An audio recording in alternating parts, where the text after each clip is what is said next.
안녕하세요. 30대 직장인입니다. 이곳 사연들을 들으면서 세상에 이런 일들이 일어나는구나 깜짝 놀라기도 하고 공감을 한 적도 많은데요.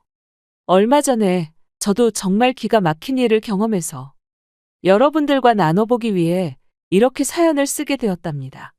전 몇 개월 전까지만 해도 결혼을 준비했던 남자친구가 있었어요. 남자친구는 체력이 떨어지면서 건강을 위해서 운동을 하기로 결심하고 다녔던 헬스장에서 만난 사람이었죠. 매일 새벽마다 출근 전에 운동하려고 동네 근처 헬스장을 등록했는데 저와 마찬가지로 매일 빠짐없이 오던 사람이 남자친구였어요. 처음에는 그냥 자주 마주치다 보니 부지런한 사람인가 보다 생각을 했는데 어느 순간부터 인사를 하더니 점점 저에게 적극적으로 대시했어요. 오늘도 일찍 나오셨네요. 민주 씨 운동하고 나면 출근하신다고 했죠. 저번에 들어보니까 여기 근처 회사던데. 회사 출근하기 전에 뭐 어디 갔다가 가세요? 시간 좀 남으실 것 같은데 저랑 아침에 커피 한잔하고 가시는 건 어떠세요? 저도 여기 근처 회사 다니고 있어서 시간이 좀 붕뜨긴 하는데 솔직하게 말하면 민주 씨한테 관심 있습니다. 민주 씨랑 커피 한잔하고 싶어요. 저는 아직 남자친구 만날 생각이 없어서요. 그리고 전 출근 시간이 빨라서 운동하고 나서 바로 가야 돼요. 커피는 못 마실 것 같네요. 매일 운동 나오시는 것 같은데. 이렇게 말하시면 불편하시지 않으시겠어요? 괜찮습니다. 민주 씨가 쉽게 허락해 줄 거라고 생각해서 말하는 건 아니었어요. 그래도 아침 운동 같이 나오는 동료로서 그냥 가볍게 커피 한잔 할 수 있는 거 아닌가요? 제가 저녁에 술 한잔 하자고 하는 것도 아니잖아요. 저 그렇게 이상한 사람 아닙니다. 민주 씨도 아시다시피 저 아침마다 꾸준히 운동하고 거기다가 요 근처 탄탄한 기업에 재직하고 있는 믿을 수 있는 사람이에요. 안 그래도 여기 제 담당 트레이너분이 우재 씨 얘기 전한 거 있었어요. 제가 그래서 남자친구 만날 생각 없다고 전해달라고 했는데 아직 듣지 못하셨나 봐요. 직장도 알고 있고 지금까지 매일 마주친 것도 알고 있긴 하지만 솔직히 아직은 그럴 생각도 없어서요. 이해합니다. 저였어도 민주 씨가 저한테 접근한다면 부담스러울 거라 생각합니다. 근데 전에는 절대로 이런 적 없어요. 저 여기 헬스장 거의 3년 넘게 다녔거든요. 다른 트레이너분한테 물어보시면 이런 적 없었다는 거 아실 겁니다. 저 운동도 지금처럼 새벽에만 다니고 다른 시간엔 온 적도 없어요. 여기서 민주 씨한테 처음 들이대는 겁니다. 여기 명함 드릴 테니 다음에 만나면 꼭 커피 한잔 하죠. 남자친구는 제가 거절을 해도 매번 저에게 커피 한 잔만 하자며 말을 걸어왔어요. 처음에는 이상한 사람이구나 생각을 했었는데 한 달이고 두 달이고 꾸준히 운동을 갈 때마다 저에게 말을 걸어왔죠. 정말 끈질기기도 끈질겼고 그만큼 저에게 호감이 많은가 싶어서 어느 날은 무슨 생각이었는지 퇴근하고 만나자며 제 번호를 주기도 했어요. 그날 저녁 남자친구를 만나서 처음으로 자세한 개인사를 나누게 되었는데 그 사람은 시골에서 거의 환골탈태한 수준으로 성공한 사람이더라고요. 자신에 대한 자부심도 강했고 자신감도 넘쳤습니다. 그동안 만나왔던 사람들 중에서 이렇게 자신에 대한 확신이 있었던 사람이 있었나 싶을 정도였죠. 그런 모습에 전 호감이 생겼어요. 민주 씨, 저 처음에 말 걸었을 때 엄청 당황하셨죠? 그때 저도 마음속으로는 긴장 엄청 많이 했거든요. 사실 저 그동안 여자도 많이 만나보기도 했지만 이렇게 한순간에 마음이 갔던 적은 처음이에요. 매번 사람들은 제 겉모습만 보고 다가왔었거든요. 뭔가를 바라기만 하는 사람들만 만났었는데 민주 씨처럼 제 명함 받고서도 별다른 반응도 안 보이신 분은 솔직히 처음이에요. 민주 씨는 이런 적 많으세요? 제가 보기에는 민주 씨한테 접근하는 사람들 진짜 많았을 것 같은데. 아니요. 한 번도 없었어요. 솔직히 그런 적이 없어서 당황한 것도 컸고 이상하게 느껴졌던 것도 있었거든요. 근데 트레이너분들도 다들 한 번도 그런 적 없다고도 하시고, 솔직히 우재 씨, 저한테 몇 달 동안 계속 커피만 한 잔 마시자고 했잖아요. 그래서 궁금했어요. 어떤 사람인지 저도 명함 보고 능력도 있는 사람이 왜 나한테 그럴까 싶기도 했거든요. 좋은 직장 다니고 있긴 하죠. 제 본가가 엄청 시골에 있거든요. 부모님도 저만 바라보고 사시고. 그래서 결혼은커녕 연애도 솔직히 고민을 많이 했었는데 만나는 여자들은 제 직업만 보고 접근을 하더라고요. 제가 얼마나 노력하고 열심히 사는지는 보지도 않고요. 그런 거 보면서 회의감도 느꼈던 것 같아요. 그냥 제 자체만으로 좋다고 해주는 사람은 없을까 싶었는데 제 생각에는 민주 씨가 그럴 것 같았어요. 결혼에 대해서도 저는 빨리 하고 싶었지만 다들 그냥 조건만 보고 결정하는 것 같아요. 아니요. 저도 이것저것 따지고 재고 만나요. 우재 씨는 결혼 빨리 하고 싶었다고 하셨는데 지금까지 만나보신 분들 중에서는 결혼하고 싶다고 생각하신 분은 안 계셨던 거예요. 아무리 그래도 우재 씨 직업이나 지금 하고 다니시는 것만 봐도 부족한 것은 없다고 느껴지긴 하거든요. 근데 굳이 왜 저한테 이렇게까지 하시나 싶어요. 물론 결혼하고 싶은 사람은 있었었죠. 솔직히 말하면 없다고 하면 거짓말이고. 그렇지만 막상 결혼을 생각하면 그 사람은 제 자체가 좋아서 받아들인다기보다는 뭔가 조건이 항상 있었어요. 그런 게 맞지 않았죠. 솔직히 저를 정말로 사랑하면 조건을 달 수 있었겠어요? 전 그런 것들이 싫었어요. 물론 그런 거 없이 절 좋아해 준다면 전 그 사람이 원하는 방향으로 무조건 노력은 하겠지만요. 남자친구의 자신감과 진실함이 저에게는 좋게 다가왔던 것 같아요. 그렇게 저희는 연애를 시작하게 되었습니다. 남자친구는 바쁜 직장 생활을 하면서도 매일 새벽마다 운동을 나왔고 술은 한 잔도 마시지 않는 사람이었어요.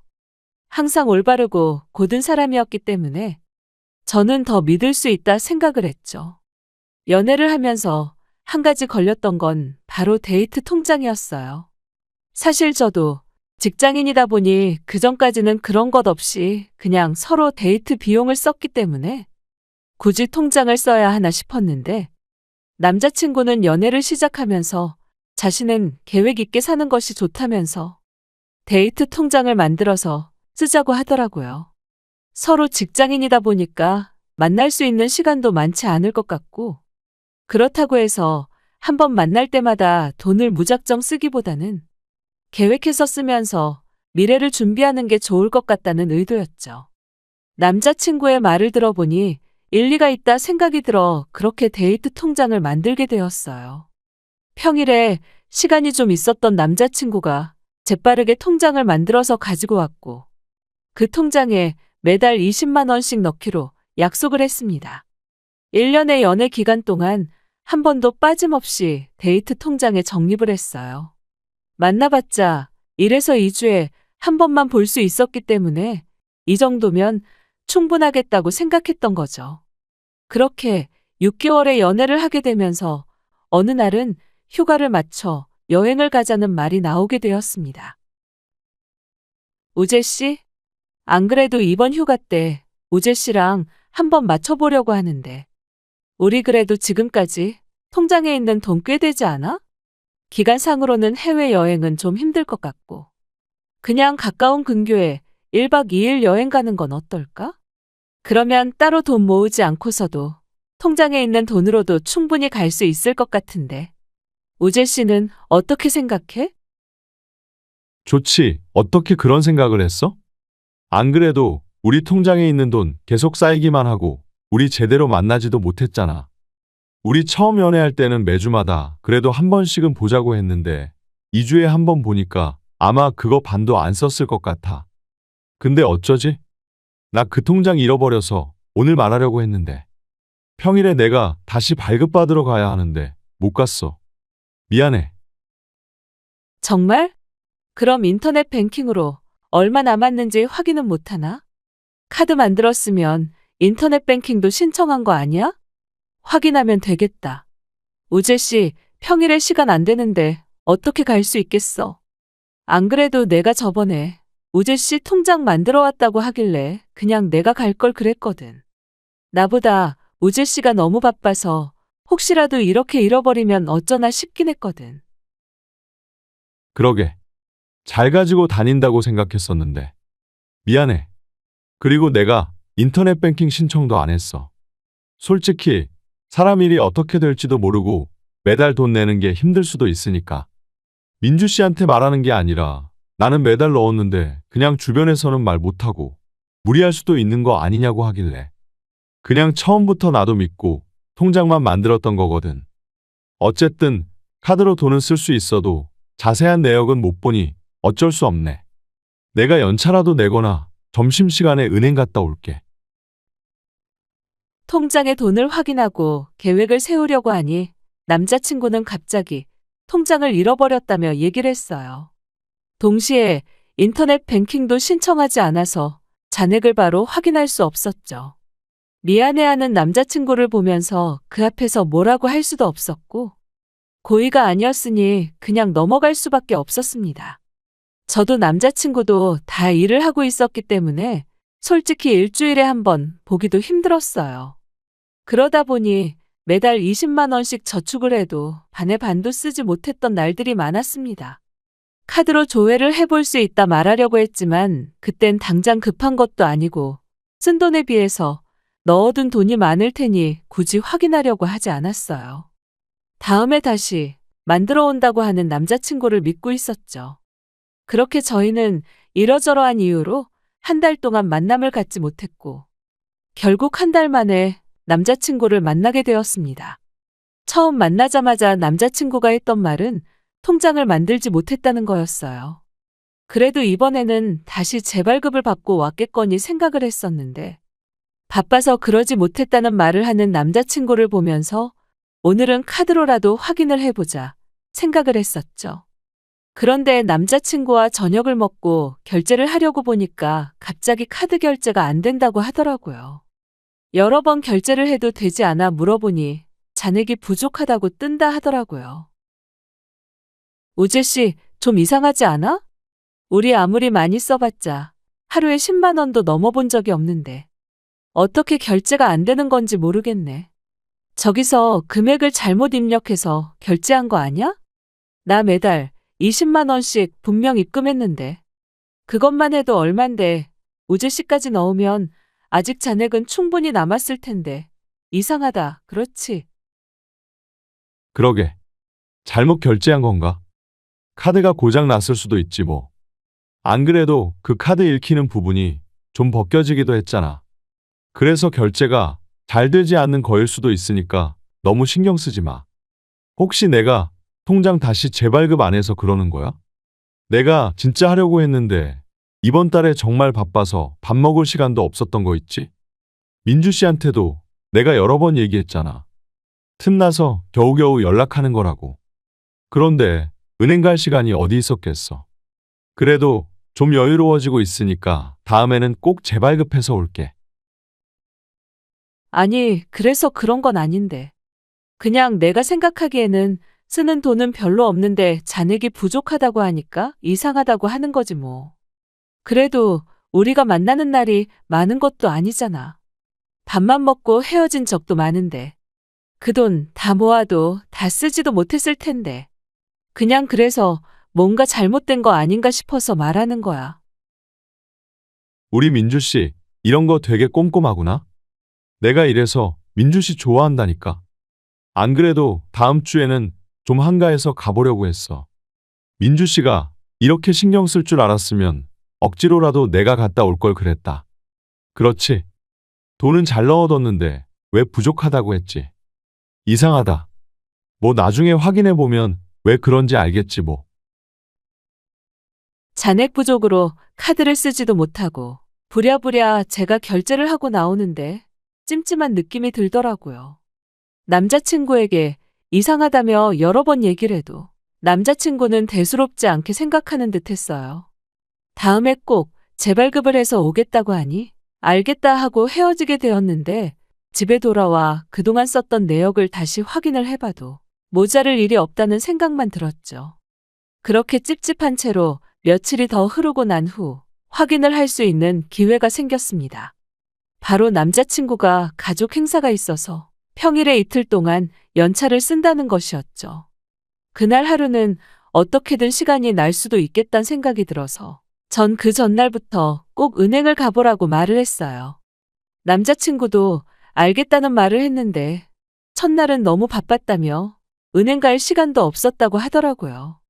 다음날 그래도 미안한 마음으로 행사 안 가고 제 집에 일찍 와서 기다리고 있겠다는 말을 해서 저는 급하게 연차를 쓰고 그날 쉬게 되었습니다. 아침 일찍 저희 집에 온 남자친구는 출근하지 않은 저를 보고 화들짝 놀라더라고요. 전 그대로 남자친구를 데리고 은행으로 향했죠. 통장 재발급을 받고 나서 내역을 모두 확인을 해보니 그 몇 달 동안 남자친구는 한 번도 통장에 돈을 넣지 않았고 저만 돈을 넣고 있는 상황이었어요.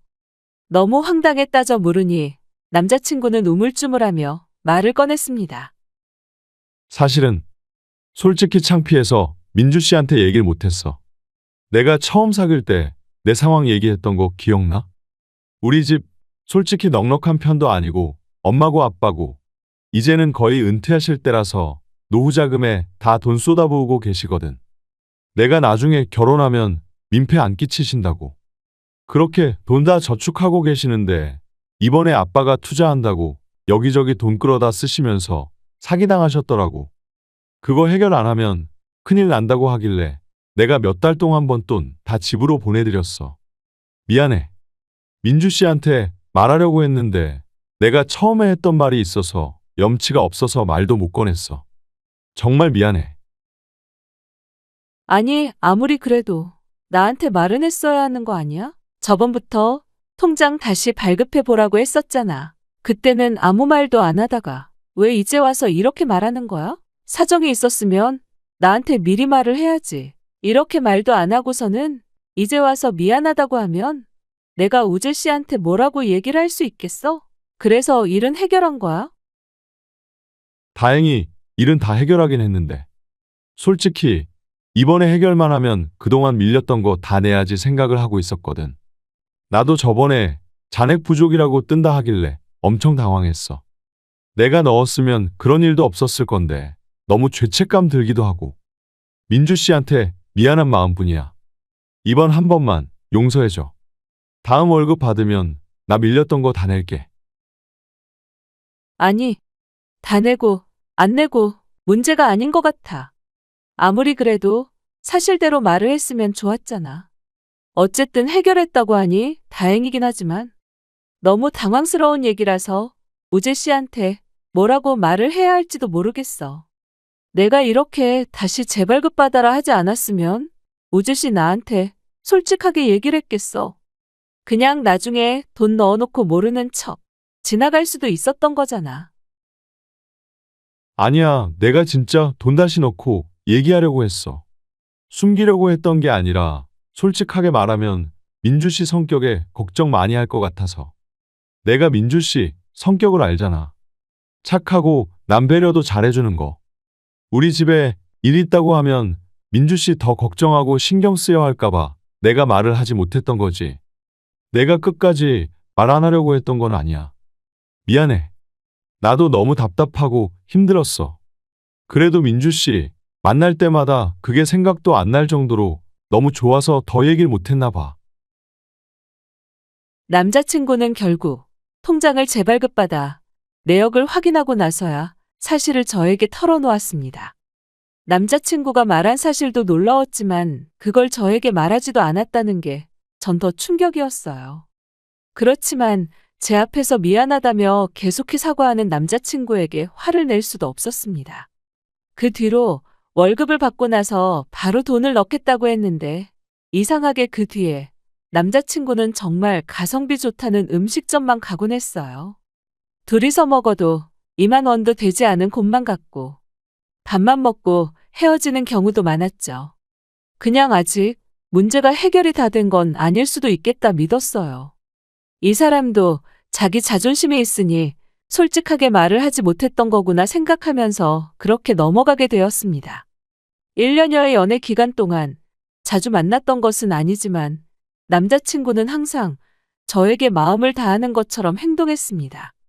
물론 돈을 많이 쓰는 건 아니었지만 그전까지는 저도 돈만 쓰고 마치 절 액세서리처럼 데리고 다니던 남자들만 만나왔기 때문에 여왕처럼 떠받들여주는 남자친구가 진정한 사랑이라 느꼈던 것 같아요. 결혼을 결심하기 전 남자친구가 저에게 뜬금없이 연봉을 물어봤던 적도 있었답니다. 남자친구는 꽤나 알려진 기업이었기 때문에 어느 정도 연차만 알고 있다면 연봉을 예상할 수 있었는데 저는 소기업에 재직을 하고 있어서 남자친구가 궁금할 수 있겠다는 생각이 들더라고요. 우재 씨, 나 연봉 그렇게 높지 않아. 우재 씨는 좋은 기업에 다니고 있으니까 아마 주변 사람들 다들 연봉도 높겠는데 난 그 정도는 아니야. 그냥 어느 정도 먹고 살 정도만 버는 거지 뭐. 나도 우재 씨 월급 얼마나 받는지 정확히는 모르는데 왜 이렇게 궁금해하는 거야? 진짜 얼마 버는지 궁금해서 그것 때문에 물어보는 거야? 내가 진짜 그냥 궁금해서 물어보겠어? 우리 이제 1년 만났잖아. 나이도 있고. 민주 씨랑 나 처음 만날 때부터 진지하게 만나고 싶다고 했었던 거 기억나? 나 그래서 민주 씨랑 결혼하고 싶어서 그래. 민주 씨랑 결혼하려면 서로 경제적인 건 오픈을 해야 하잖아. 그냥 가볍게 물어보는 거니까 부담 갖지 마. 어차피 내가 능력이 있으니 상관없어. 솔직히 내 친구들 중에서도 민주 씨랑 비슷한 기업에 다니는 친구들도 있어서 어느 정도 연봉은 알고는 있지. 난 그 정도는 안 받지. 일찍 일 시작한 것도 아니고 그만한 능력이 있는 것도 아니라서. 우재 씨 직장이야. 연차 오를수록 조금이라도 오르겠지만 우리 회사는 그런 게 아니거든. 능력도 출중해야 더 연봉 많이 받는 시스템이라서 아마 들으면 깜짝 놀랄 텐데.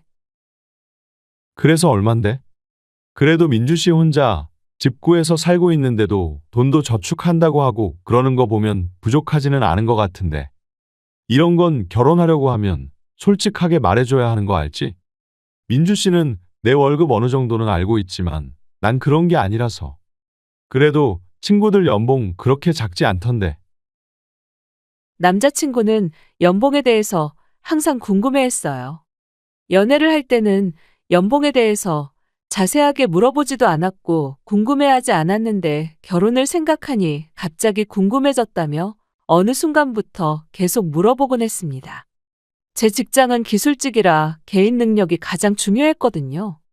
전 연차도 얼마 되지 않아서 낮을 뿐더러 기술도 탄탄한 것은 아니다 보니 연봉이 높지는 않았는데 솔직하게 얘기를 해주니까 남자친구는 정말 좋아했어요.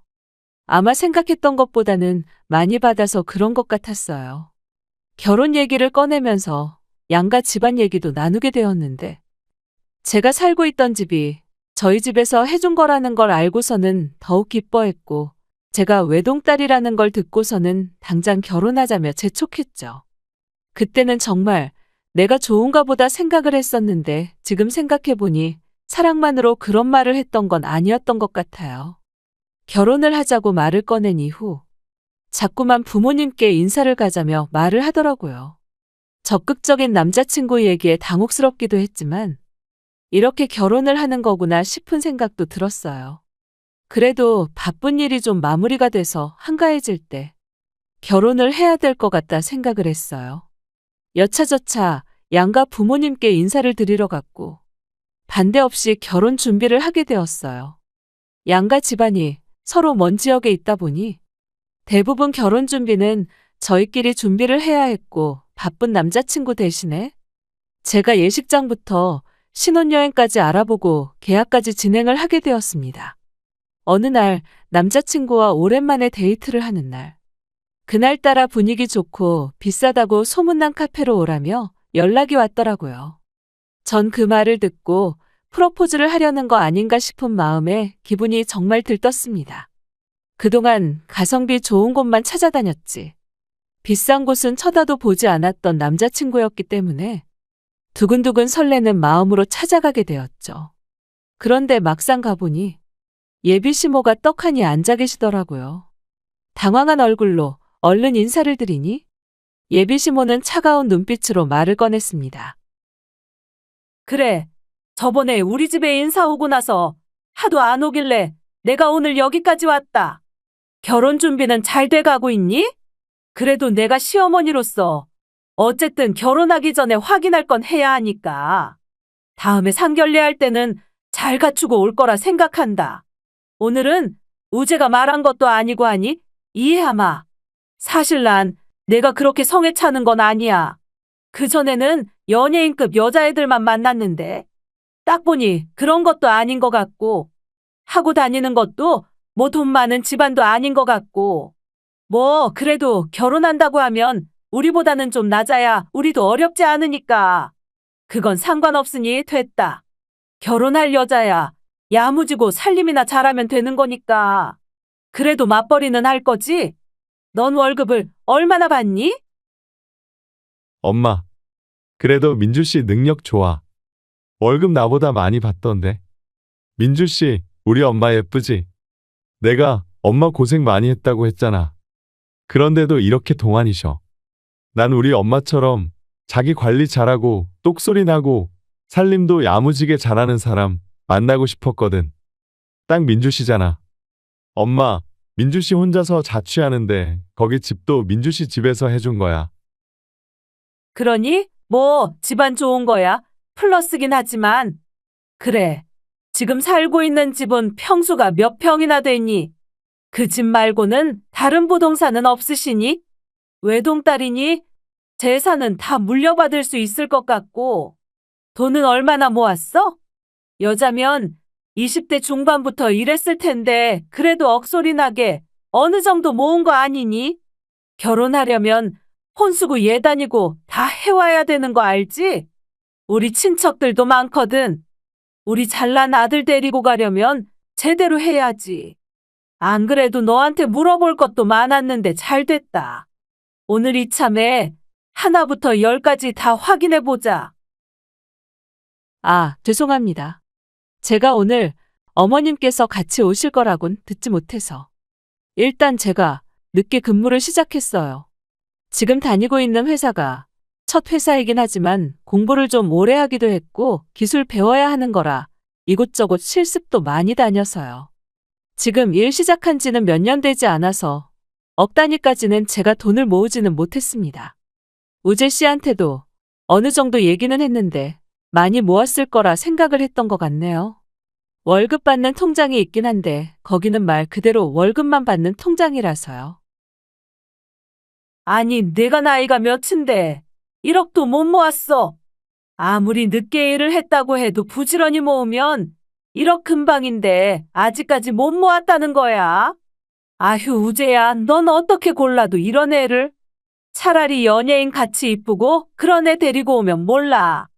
볼 것도 없는 애를 너는 왜 데리고 왔니? 이렇게 능력 없는 애 데리고 오면 너만 다 책임지고 고생하며 사는 거야. 아휴, 모질지 못해가지고. 나 이 결혼 찬성 못하니까 그렇게 알아라. 진짜 돈 많이 못 모았어? 연봉이 그렇게 높은데 돈을 못 모은 게 맞는 거야? 지금 사는 집도 집에서 해준 집이라서 월세 나갈 일도 없잖아. 그런데 무슨 돈을 못 모아? 아무리 일을 늦게 시작했다고 해도. 민주 씨, 지금껏 나한테 있는 척한 거였어? 잘 사는 집안인 줄 알았는데 그것도 사실 아닌 거야, 뭐야? 설마 연봉도 나한테 거짓말했던 거야? 우재야, 저런 여자애들 한두 번 만나보니? 그냥 너 직장도 좋고 외모도 잘생기고 그러니까 환심 사려고 그런 말 했던 거지. 내가 오늘 안 왔으면 너 어쩔 뻔했어. 저런 것에 홀려가지고 그냥 결혼하려고 했을 거 아니야. 내가 이래서 너 연애하면 엄마한테 먼저 말하라고 하니까 왜 이번에는 말도 안 했어? 아니, 내가 제일 잘 사는 집인 거 다 알아보고 만난 거라니까? 만나면서 돈 때문에 문제 있었던 적도 없었어. 너 진짜 나한테 뭐 속이고 있는 거야? 아니, 수상하긴 했어. 아무리 잘 사는 집안이라고 해도 명품 하나는 들고 다닐 텐데 그런 거 하나조차 없어서 얘는 관심이 없는가 싶었는데 진짜 엄마 말처럼 별거 없는 거야? 참나. 엄마, 나 그냥 파혼할게. 엄마 손만 아파. 제 월급 통장을 보시고서는 통장을 제 얼굴에 던지시면서 막말을 퍼붓는 예비시모를 보며 전 너무나 황당하고 화가 났지만 더 황당한 건 그 옆에서 말리기는커녕 파혼하겠다며 오히려 예비시모를 두둔하고 있는 남자친구였어요. 아무런 말도 꺼내지 않고 예비시모를 부른 것도 어이가 없는데 억소리에 그것도 못 모아둔 거냐면서 뻔뻔히 저를 보며 물어보는 남자친구가 더 어이없었죠. 모자의 태도를 보니 그동안 저를 둘러싸고 있던 콩깍지가 한순간에 뺏겨졌습니다.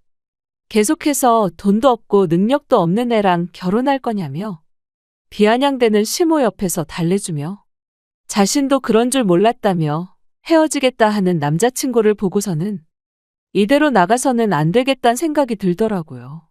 전 안 그래도 은행 가서 정리하려고 했던 가방에 놓아둔 통장 수십 개를 시모 얼굴 앞으로 쏟아부었습니다. 역시나 시모는 만만치 않은 사람이더라고요. 눈앞에 쏟아부으면 화부터 낼 줄 알았는데 오히려 쏟아지는 통장을 부여잡고 펼쳐보며 금액을 확인하셨죠. 그 모습이 얼마나 어처구니가 없던지 한동안 눈을 감을 때마다 생생하게 보이더라고요. 통장은 모두 다 억대로 저축된 것이었습니다. 잔액을 보고 나선 시모의 눈빛은 한순간에 바뀌었어요. 어머, 이게 뭐야? 이거 다 네가 모은 거니? 아이고, 이렇게 많이 모았으면서 왜 친정 말 한마디를 안 했어? 어쩐지 우리 아들이 아무나 만날 일은 없지? 우리 아들이 또 보는 눈이 있어가지고 알아서 좋은 신부감을 잘 뽑는다니까? 이 정도 모았으면 합격이다. 네가 우리 아들이랑 결혼하면 네 인생은 땡 잡은 거다. 아주머니, 제가 왜 당신 아들이랑 결혼을 해야 하죠? 당신 아들? 여기 반에 반도 갑 안 하는 거 모르세요? 생각해보니까 제가 이 결혼은 너무 손해보는 것 같아서요. 제가 멍청이도 아니고 한 푼도 없는 당신 아들이랑 왜 결혼하겠어요? 아니, 민주 씨 이게 지금 무슨 말버릇이야? 엄마 오늘 어렵게 여기까지 온 거야. 갑자기 왜 그래? 나랑 결혼 안 할 거야? 엄마가 어렵게 허락했는데 지금 뭐 하는 짓이야? 당장 사과드려. 어른들은 당연히 경제적인 걸 먼저 보기 마련이야.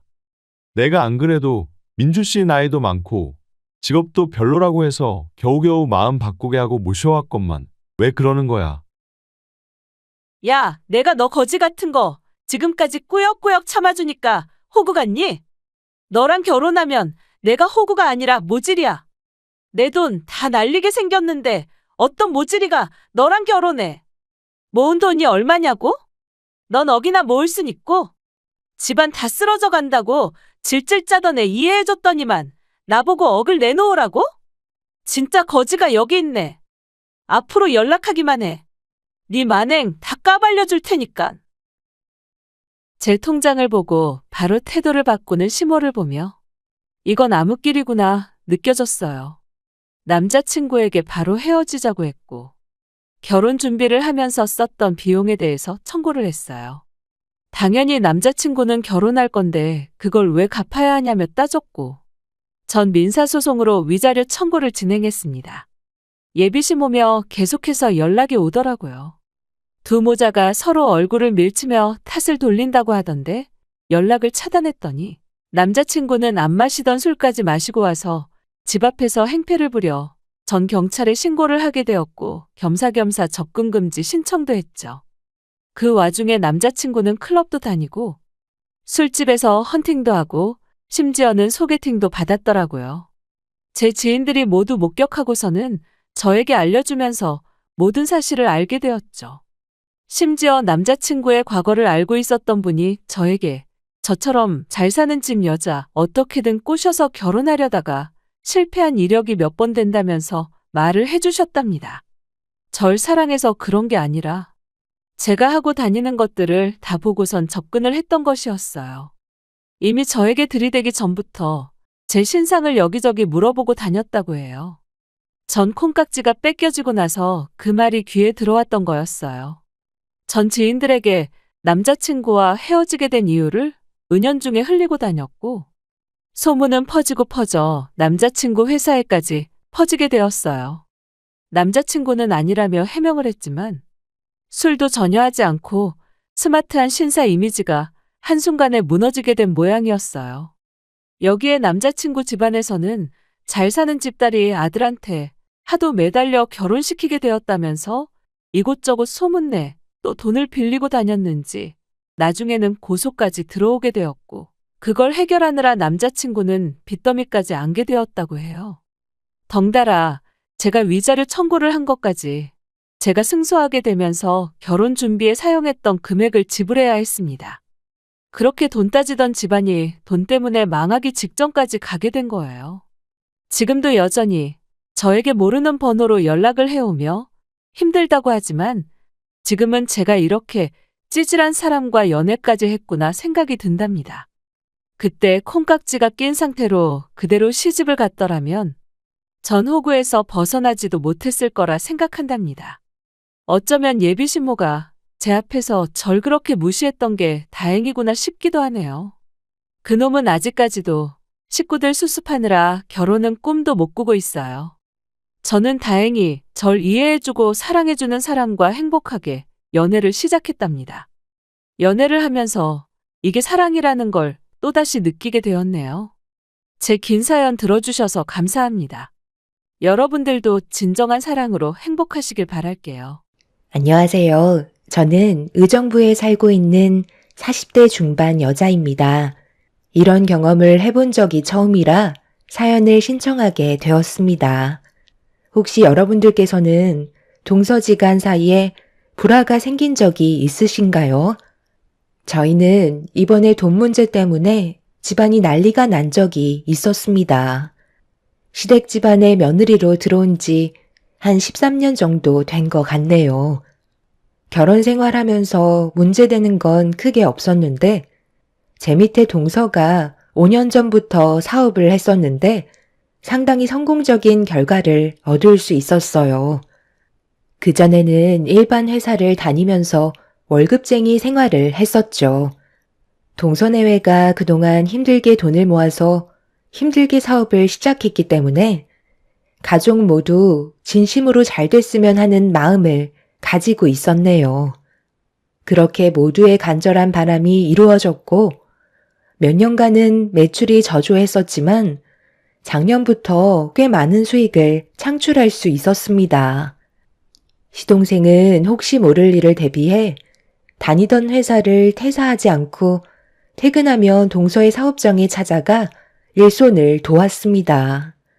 동서가 버는 수익이 눈에 띄게 커지기 시작하자 시부모님께서도 대박 났다며 적극적으로 일손을 도우실 정도로 잘 되고 있었죠. 시동생이 연봉 4천 정도 되는데 동서가 연봉 5천을 넘게 벌고 있으니 둘이 합해서 연 1억 가까이 수익을 올리게 되었고 밀려있던 대출도 눈에 띄게 줄어들고 있었습니다. 그런데 여기서 문제가 하나둘 생기기 시작했어요. 사업을 하기 전에는 연 2,500 정도 벌던 동서가 연 5천의 수익이 지속적으로 들어오게 되자 가족들을 대하는 태도에 변화가 생기게 되었죠. 이 정도야 뭐. 얼마 나오지도 않았는데 오늘은 제가 사도록 할게요. 맛있게들 드셨어요? 다음에는 더 좋은 곳에서 모이도록 해요. 오늘은 다른 날보다 매출이 많이 나왔거든요. 계속 이런 식으로만 지속된다면 저희도 금방 떼부자 되겠어요. 이 사람이랑 함께 버는 돈이 연 1억인데 이 정도 음식값이야. 얼마든지 내줄 수 있죠. 나도 가서 일손을 도와봐서 아는데 쉽게 버는 돈도 아니더구만. 같이 나눠서 내면 되는 걸 혼자 결제할 필요 있니? 있을 때 아껴야 되는 거야. 없을 때 아끼면서 살아왔는데 풍족하게 살고 있는 지금도 아끼라고요? 버는 만큼 쓴다고. 이런 것도 다 능력이 되니까 제가 사는 거죠. 안 그래요, 형님? 돈은 벌 때는 힘든데 쓸 때는 쉽게 나가는 게 돈이잖아. 동서가 가족을 위해 외식비를 지불하고 싶은 마음은 잘 알고 있어서 너무 고마운데, 우리가 모임 때를 대비해서 만들어 놓은 회비가 따로 있잖아. 그걸로 충당하면 되니까 혼자서 부담 가질 필요 없을 것 같아. 동서가 매달 월급 받았을 때를 생각하면 피 같은 돈이잖아. 그때는 200 정도 월급을 받았기 때문에 모임 가지는 것도 부담스러워 했었고, 회비 내는 것도 꺼려할 정도였는데, 그때와 지금은 많이 변하긴 했지만, 과거를 되돌아보고 지출 소비를 줄이면 앞으로 더 많은 돈을 저축할 수 있을 거야. 여자가 직원들 월급 주고 시부모님 용돈까지 챙겨드린 뒤 동서한테 돌아가는 연봉이 5천이면 정말 대단한 거잖아. 힘들게 번 만큼 과거에 힘들었을 때를 생각하면서 최대한 많이 저축했으면 좋겠어. 사업장 오픈하는데 대출빚도 아직 다 못 갚았다며. 동서랑 서방님이 앞으로 잘 됐으면 하는 마음에 하는 말이니까 서운하게 생각하는 건 아니지?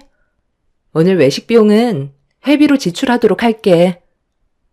참, 형님이 제 앞에서 그런 말을 하니까 너무 웃긴 거 알아요?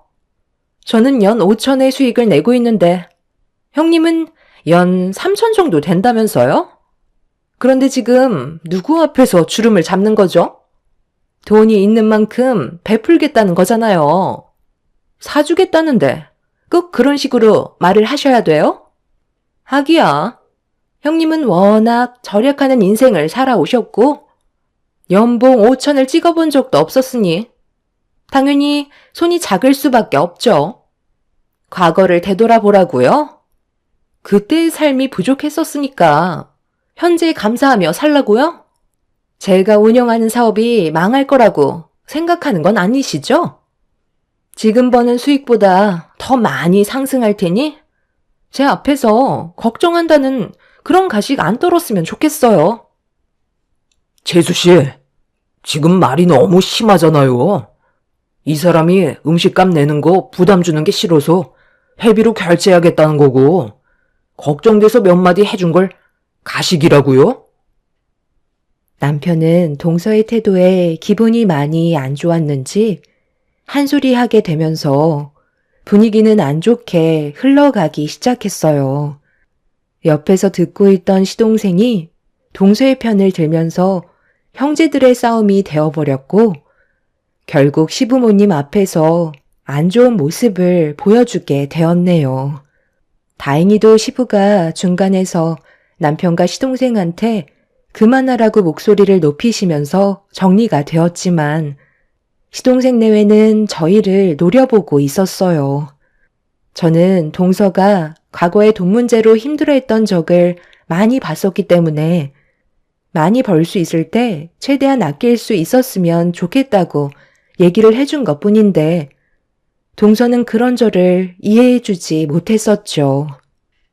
걱정도 많이 됐었던 게 매달 벌리는 돈이 눈에 보이니까 그동안 쓰지 못했던 걸 보상이라도 받으려는 듯 상당히 많은 사치를 부리고 있었습니다. 크게 하는 사업도 아니고 몇 년 무사히 넘어갔다고 앞날을 걱정하지 않는 모습이 안타까울 뿐이었네요. 그날 이후 저는 동서가 어떠한 행동을 하던 아무 말도 하지 않고 그냥 놔뒀어요. 본인이 하고 싶은 대로 하게 해줘야 집안에 불화가 없을 것 같아 보였죠. 돈 좀 많이 벌기 시작한다고 오만해진 동서의 모습을 묵묵히 지켜보고 있었어요. 남편도 자기들 알아서 살게 놔두라면서 더 이상 신경 쓰는 걸 원하지 않았습니다. 그런데 몇 달이 지나고 오래간만에 시댁에 모임을 가지게 되었는데 남편과 차에서 내리는 순간 외제차 한 대가 들어오더라고요. 그리고 그 차에서 내린 사람은 다름 아닌 동서네였어요. 상당히 비싸 보이는 외제차에 입이 떡 벌어졌는데 더 큰 문제는 몸에 걸치고 있는 것들이었어요.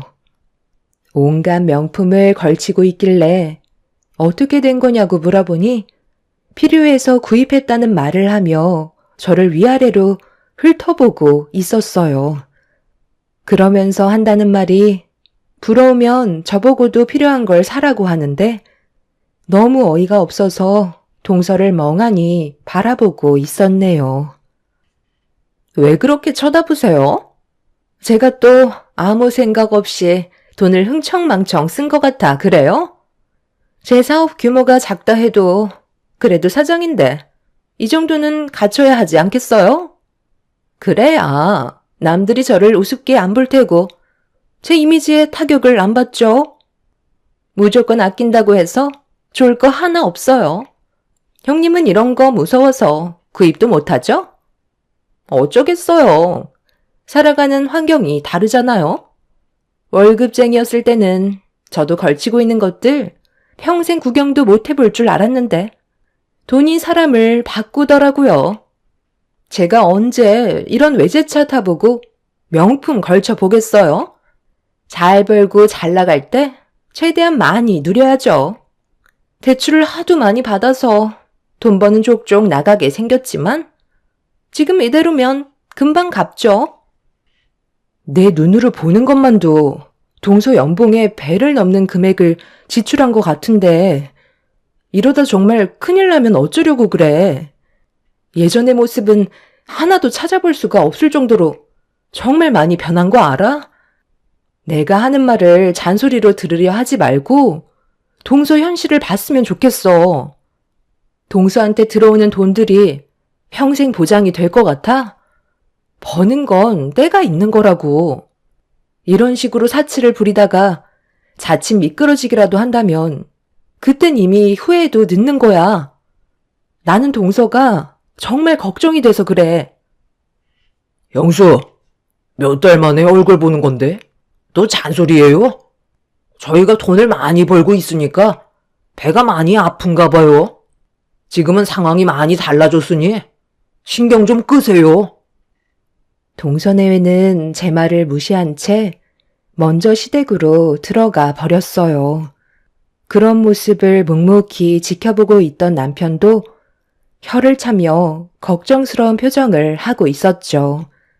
남편 말로는 1억이 넘는 외제차라는데 그걸 유지하려면 상당히 많은 돈이 들어가게 되고 거기에다가 매달 들어오는 돈을 믿고 상당히 많은 대출을 받았다는 걸 알게 됐으니 가족으로서 그냥 넘어갈 수는 없었어요. 동서내외한테 받은 상처가 많았지만 손윗사람으로서 그리고 동서보다 인생 경험이 많은 저였기 때문에 쓴소리는 해야 되는 게 맞는다고 판단하게 되었네요. 그렇게 저희도 시댁에 들어갔는데 시부모님께서도 몇 달 사이에 동서내외가 바뀐 모습을 보고 당황스러워 하셨어요. 남편은 제가 아무것도 하지 않길 바라고 있었죠. 입 아프게 백날 떠들어봤자 본인들이 직접 경험하기 전까지는 아무것도 알 수 없다며 하고 싶은 대로 하게 놔두길 원하고 있었어요. 남편의 말도 일리가 있었기 때문에 어쩔 수 없이 동서내외를 묵묵히 지켜보고만 있었는데 시부모님께서 많이 불편하셨는지 입을 여셨네요. 너희들이 어떻게 살던 행복하게만 지내면 나는 바랄 게 없다만 지금의 모습을 봤을 때 내가 느낀 건 이건 좀 아닌 것 같다는 생각을 가지게 되었다. 돈을 버는 목적이 뭐야? 다 잘 먹고 잘 살자고 힘들게 땀 흘려 돈을 버는 거잖아? 그래서 둘째 너도 월급 받는 건 한계를 느껴서 사업을 하게 된 거고 힘들게 일해서 끝내 좋은 결과를 가져왔잖니? 거기까지는 정말 마음에 들었었다. 그런데 문제는 네가 지금 하는 행동들이 무리가 있어 보인다는 거야. 먹고 싶은 거, 사고 싶은 거 다 좋긴 하지만 여기서 하나 착각하고 있는 것 같은데 앞으로 쭉 상승세를 유지할 것 같니? 분명 한계라는 게 찾아오겠지. 그때가 되면 다른 방법을 찾아보려 하겠지만 문제는 업종을 변경하려 해도 자금이 부족하게 되면 또다시 대출을 더 받아야 한다는 거다. 평생 빚만 갚다가 세상을 떠나는 인생을 원하는 건 아닐 텐데 너희들이 하는 행동들은 하루 벌어 하루 먹고 사는 그런 삶을 살아가고 있는 것 같아 걱정이라는 거야. 너희들이 지금 걸치고 있는 명품들과 밖에 세워져 있는 고급 외제차는 너희 기준에도 맞지 않는 사치품에 불과하다는 걸 말해주고 싶었다. 부자일수록 오히려 소박하게 없는 듯 지내는 거 모르니? 사람 인생 한 치 앞도 모르기 때문에 부자들은 오히려 최대한 많은 돈을 저축하려고 시간을 사용하지만 너희들은 지금 반대로 하고 있잖니. 오늘 무슨 날이에요? 아니, 오래간만에 얼굴 본 건데 왜 다들 지적만 하고 달라진 모습에는 좋은 말을 해주지 않는 거죠? 이런 쓸데없는 말 들으려고 온 거 아니에요. 그래, 너가 자랑을 하고 싶은 마음 충분히 이해는 하는데 그래도 시부모가 충고를 하면 받아들일 줄 알아야지. 언제부터 시부모 말을 무시하게 된 거냐? 돈이 너희들을 집어삼켰고 결국 뼈 아픈 경험을 하게 될 거다. 아버님까지 그렇게 생각하고 계시는 거예요? 그냥 부럽다, 좋겠다 한마디씩만 하면 되는 거지. 꼭 배 아픈 티를 이런 식으로 내셔야들 해요? 기분만 잡쳤어, 정말. 저 그만 돌아가요. 동서내외는 자기들이 알아서 할 텐데 다들 왜 이렇게 오지랖이냐면서 시부모 앞에서 화를 냈어요. 시동생 또한 저희들을 보며 짜증난다고 험한 말을 입 밖으로 내뱉어 버렸네요. 그렇게 동서내외는 과거의 모습은 전혀 찾아볼 수 없을 만큼 변해 있었어요. 남편은 걱정돼서 한 말인데 듣기 싫으면 당장 눈앞에서 사라지라며 큰 소리로 화를 내게 됐는데 그동안의 결혼 생활 동안 그렇게까지 화가 난 모습은 처음 볼 정도로 가족 간의 관계는 정말 좋았었어요. 하지만 그런 과거를 한 번에 뒤집을 만큼 동서내외의 행동들은 잘못된 거였고 서로는 안 좋은 관계로 흘러가 버리고 말았죠. 그날 이후로 서로는 더 이상 연락도 주고받지 않을 만큼 많은 상처를 받게 됐는데 어느 날 저희 가족은 외식을 하던 날 엄청난 사건이 터지고 말았습니다. 기분 좋게 식사를 하던 도중 레스토랑의 문을 열며 들어온 동서내외와 눈이 마주치게 됐는데 저희 가족을 보고도 모른 척하며 다른 자리에 앉더라고요. 남편은 신경 쓰지 말라면서 마저 식사를 이어가고 있었는데 잠깐 화장실을 다녀온 뒤 다시 자리로 돌아가려는 찰나 화장실로 들어가려는 동서와 마주치게 되었고 저희는 몇 초간 서로 눈빛만 주고받다가 저는 무시하고 가려 하는데 동서가 저에게 한마디 하게 되면서 대화를 주고받게 되었네요. 서로 감정이 좋지 않은 상태에서 얼굴을 마주하고 있으니 모든 것들이 불편하게 느껴졌었죠. 형님, 그동안 잘 지내셨어요? 가족들끼리 이런 것도 오는 걸 보면 그동안 돈 좀 모았나 봐요. 여기 레스토랑이 꽤 비싼 음식점으로 알고 있는데 생활에 지장받으면 안 되니까 몇 달 동안 돈 모아서 오신 거예요?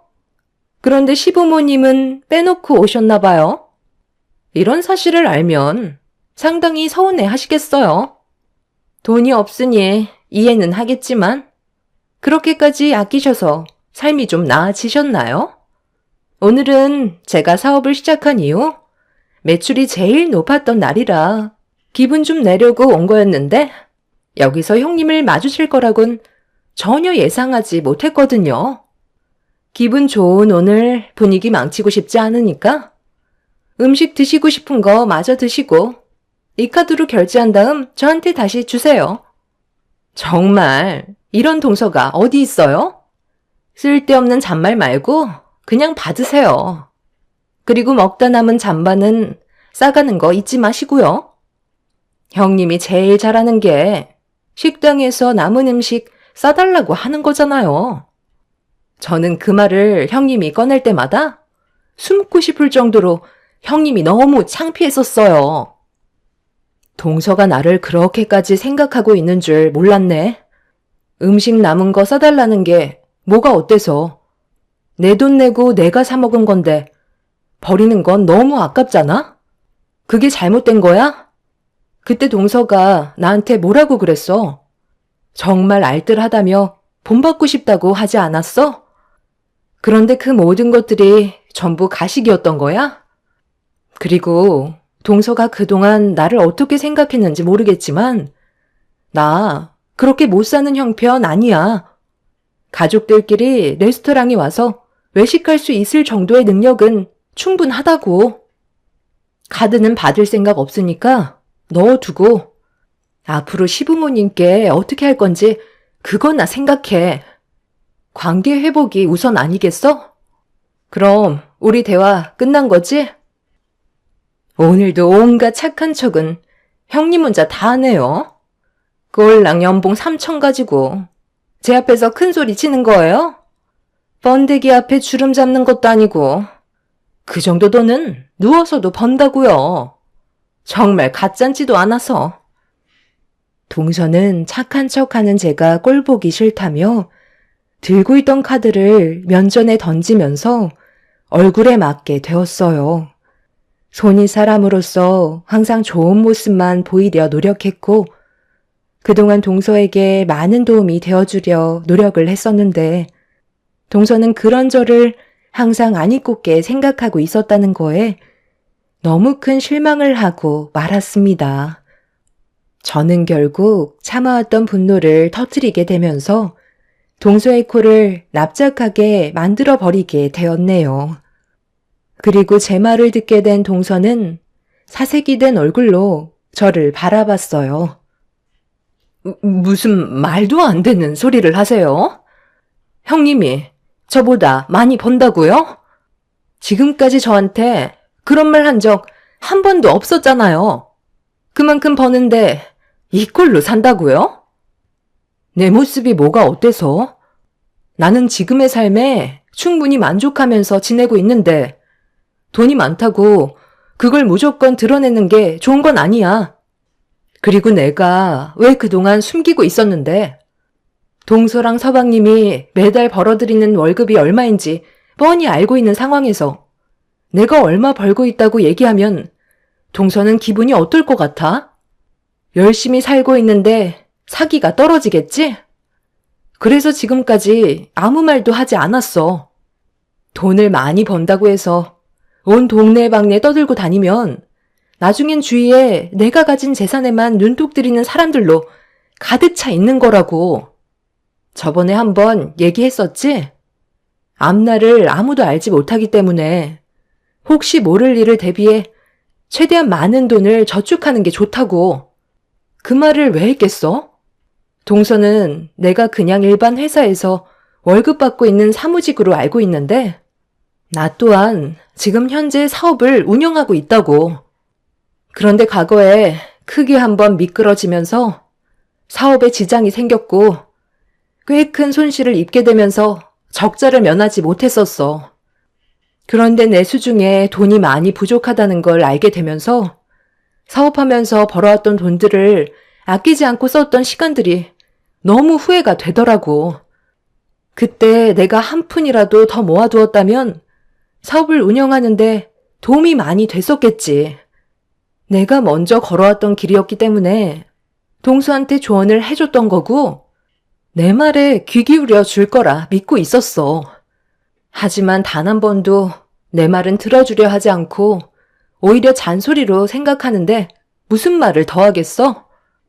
동서가 지금 버는 돈이 많다고 생각하는데 절대 많은 돈이 아니고 그 돈은 동서 옆에 평생 머물러 있지 않아. 언젠가 잘못될 수도 있는 거고 그때 돼선 지금 이런 사치들이 후회로 돌아오게 될 거라고. 나는 오늘 이 시간 이후로 동수한테 어떠한 일이 찾아와 도움이 필요하게 된다 해도 절대로 도움 주는 일은 없을 거니까 그 잘난 맛에 사는 인생 멋지게 한번 살아봐.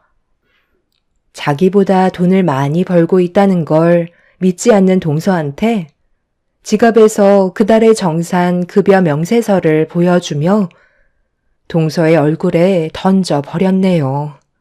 믿을 수 없다는 표정으로 바닥에 떨어져 있던 명세서를 주워들어 몇 번이나 확인을 하더니 동서는 시동생과 레스토랑을 급하게 빠져나갔습니다.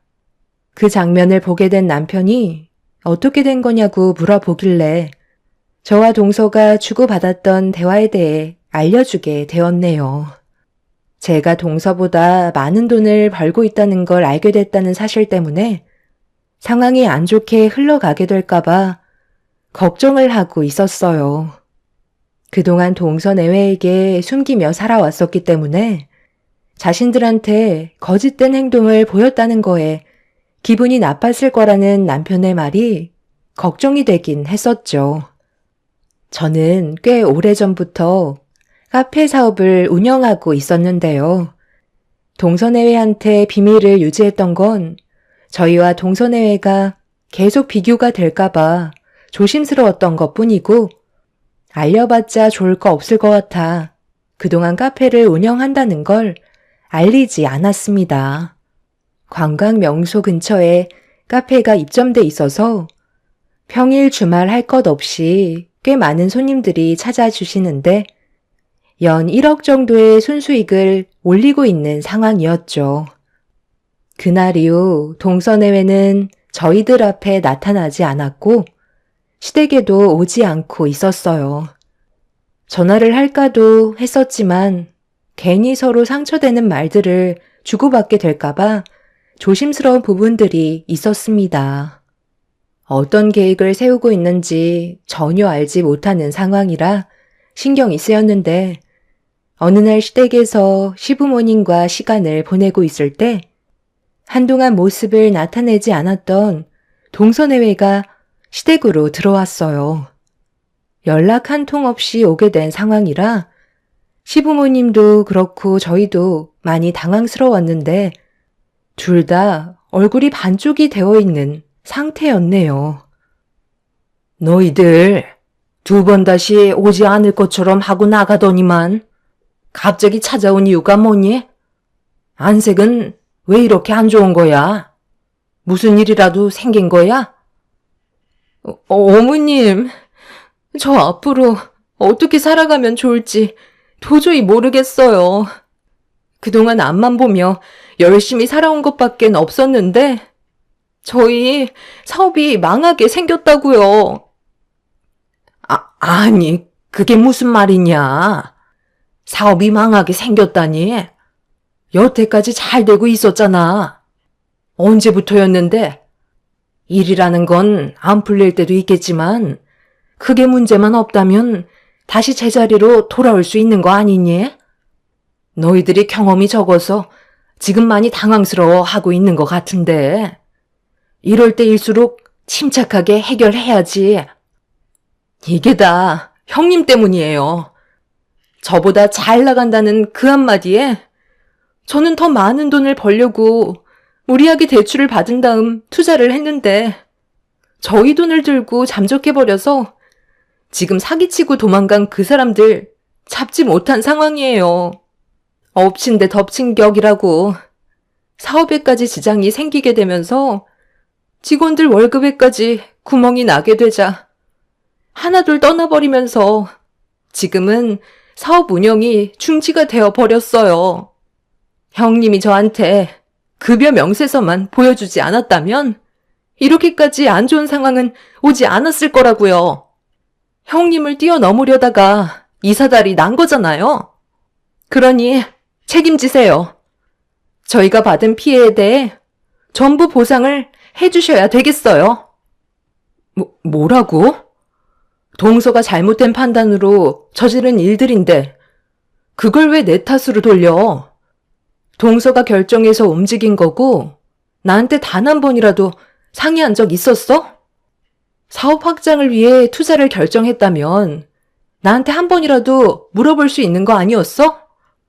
동서는 내가 벌어들이는 돈에 눈이 멀어 앞뒤 안 가리고 행동해서 얻은 결과를 나한테 뒤집어 씌우려는 거야? 너무 어이가 없어서 지금 무슨 말을 해야 할지도 모르겠다. 어머님, 저희 먼저 들어가 볼게요. 동서 얼굴 보고 싶지 않네요. 형님, 정말 죄송해요. 제가 그동안 잘못된 길을 걸어온 것 같아요. 아시잖아요. 저 힘들게 이 자리까지 올라왔어요. 그런데 여기에서 무너져 버린다면 제가 가진 모든 것들을 포기해야 되는 건데 다시 예전으로 돌아가고 싶지 않다고요. 한 번만 도와주세요. 형님은 저를 충분히 도와주실 수 있는 능력이 되시잖아요. 제가 가진 외제차 명품들 전부 다 포기할 수 없어요. 큰 집에서 살다가 다시 작은 집으로 돌아갈 수 없는 것처럼 지금의 삶을 잃게 된다면 저는 더 이상 살아갈 수 없게 되는 거라고요. 그러니 도와주세요. 제가 이렇게 무릎 꿇을게요. 지금 저한테는 자존심이고 뭐고 아무것도 남아있지 않아요. 돈이 없다면 저는 없는 거라고요. 형님이 도와주지 않는다면 제 인생은 여기서 끝이에요. 앞으로 제가 잘할 테니까 딱 한 번만 기회를 주세요. 그렇게 해주실 거죠? 동서는 과거의 삶으로 다시 돌아가고 싶지 않다며 저에게 손을 벌렸지만 옆에서 지켜보던 남편이 강하게 거부 의사를 밝혔어요. 시부모님한테도 그렇고 저희 부부한테 했던 행동들이 너무 큰 상처로 다가왔었기 때문에 그렇게 동서의 부탁을 들어주는데 많은 갈등을 하던 그때 시부께서 저에게 도와주지 말라며 한숨 돌리는 상황이 생겼을 때 또다시 가족을 무시하는 그런 모습이 나타나게 될 거라며 강하게 거부를 하셨습니다. 시모도 시부의 말을 따르는 게 좋을 것 같다면서 괜히 우리한테까지 지장이 생길까봐 동서내외를 도와주지 않는 게 좋을 것 같다는 의견을 내세우셨어요. 가족 모두가 한마음 한뜻이 되어버리자 눈물을 흘리던 동서가 표정이 확 바뀌었네요. 내가 뭘 얼마나 잘못했다고 도와주지 않겠다는 건데요? 가족이면 실수도 눈 감아줄 수 있는 거 아니에요? 돈 자랑 좀 하고 버는 만큼 쓴 게 그렇게 잘못된 거예요? 누가 이런 일이 올 줄 알았겠어요? 저도 미리 알았더라면 무리하게 대출까지 받으면서 사치 부리지 않았겠죠. 지금 사업이 무너지면 저희는 빚에 허덕이는 삶을 또다시 살아야 하기 때문에 구질구질한 인생으로 다시 돌아가고 싶지 않다고요. 그러니 당장 5억만 좀 땡겨주세요. 지금만 잘 넘어가면 그때 돌려드리면 되는 거 아니에요? 동서, 5억이 누구 집 개 이름이야? 그러게 내가 뭐라고 그랬어. 사업을 하다 보면 돌발 상황이 많이 생기기 때문에 항상 여유 자금을 비축해 놔야 한다고 했잖아. 그런데 동서는 내 말을 무시했고 땡전 한 푼 남겨두지 않은 채 서방님이랑 벌어들이는 돈을 전부 흥청망청 썼기 때문에 문제가 생겼을 때 대응을 하지 못한 거야. 나도 동서한테 받았던 상처들이 너무 크기도 했지만 돈 좀 벌었다고 해서 남들 무시하고 낮잡아 말하는 그런 안 좋은 모습을 봤기 때문에 동서를 도와주는 건 힘들 것 같아. 서방님도 똑같아요. 옆에서 문제가 있다는 걸 알면서도 눈 감아주고 오히려 편을 들어줬잖아요. 가족 모두가 동서의 행동에 대해 지적을 했는데 서방님은 잘하고 있다면서 안 좋은 방향으로 계속 끌고 갔으니 그에 따른 결과를 받아들여야 된다고 판단되네요. 그리고 지금의 상황에선 운영하던 사업을 정리하고 하루빨리 일자리를 구해 산처럼 쌓여있는 빚을 갚는 게 우선일 것 같아. 사업 운영하는데 계속 적자만 생긴다며. 경찰에 신고했으니 투자금을 가지고 잠적해버린 그 사람은 금방 붙잡히겠지. 끝내 도와주지 않겠다는 말을 하는 거네요. 그래요. 무슨 말인지 충분히 알아들었어요. 도움받을 곳이 여기밖에 없는 줄 알아요? 저는 더 이상 당신들을 가족이라고 생각하지 않을 거고 2번 다시 찾아올 일도 없을 것 같네요. 이렇게 인연을 끊게 될지 몰랐는데 저를 내친 거에 대해 꼭 후회하게 만들 거예요. 동서는 도와주지 않는다고 시댁에서 한바탕 난리를 친 뒤 집으로 돌아갔습니다. 끝까지 자기가 뭘 잘못했는지 알지 못하는 동서가 하루빨리 정신 차리길 바랄 뿐입니다. 시간이 지나면 저희가 동서를 얼마나 걱정하고 있었는지 알게 될까요? 그날 이후 동서가 운영하던 사업은 무너지게 되었고 지금 현재 그동안 사치 부리며 즐기면서 쌓여왔던 대출빚을 갚고 있는 중이라고 하네요. 잘 나갈 때 초심을 잃지 말라고 하잖아요. 동서는 자기가 운영했던 사업이 평생 잘 될 거라 생각했겠지만 결국 모든 걸 잃게 되었고 오히려 없이 살았을 때보다 더 많은 빚에 쪼들려 허덕이며 살아가고 있네요. 시부모님께서는 한두 번 도와주면 한도 끝도 없다며 자신들이 알아서 하게 절대 도와주지 말라고 못을 박으셨어요. 남편도 시동생 행동에 대해 질려버렸는지 도와줄 필요 없다면서 확실하게 선을 그은 상태입니다. 아무리 돈이 많다 해도 남들 앞에서 자랑하며 오만한 행동을 하는 건 잘못됐다고 생각해요. 오히려 자신의 재력을 과시하지 않고 소박하게 사는 게 더 행복한 삶을 꾸려갈 수 있는 것 같습니다. 그래야 제대로 된 사람들을 만날 수 있는 것 같아요. 여러분들께서도 너무 돈을 쫓아가기보단 가족들과 더 많은 시간과 추억을 함께 만들어 가시길 바랍니다. 제 사연 들어주신 분들, 오늘 하루 힘내시고 하시는 일 모두 순탄하게 이루어지시길 간절히 기원 드리겠습니다. 감사합니다. 안녕하세요. 저는 당진에 살고 있는 48살 여자입니다. 얼마 전에 남편이 제가 가진 고민 때문에 정신적으로 스트레스 받고 있는 걸 지켜보기 힘들었는지 이곳에 사연을 신청하고 많은 분들의 의견과 격려를 받으면 어느 정도 도움이 될 수 있을 것 같다고 얘기하길래 며칠 동안 정말 많은 분들께서 올려주신 사연을 듣게 되었는데요.